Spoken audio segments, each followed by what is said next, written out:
that is gathering at Ausgrid Stadium. The home side Newcastle takes on South Sydney for the remaining spot in the top 8. Each has played around 2,000 odd minutes and endured 25 weeks of hope, hell and high water. But only the next 80 minutes of the season will decide their success or failure. One final spot up for grabs. What an atmosphere as we get ready for the battle to survive between the Knights and the Rabbitohs.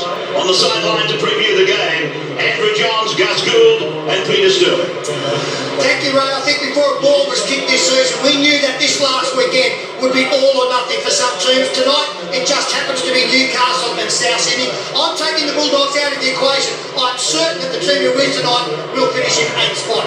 Joined by two men who've had associations with these clubs, Andrew Johnson and Phil Gould. Good evening, guys.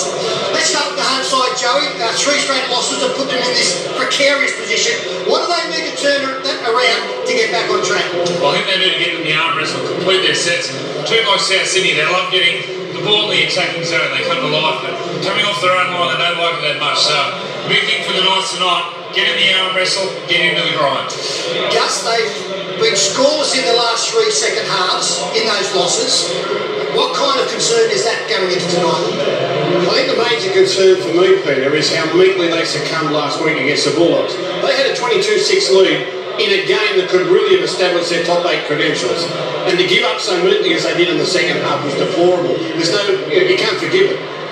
Having said that, we've seen in the past that Newcastle can improve immeasurably when they come back home.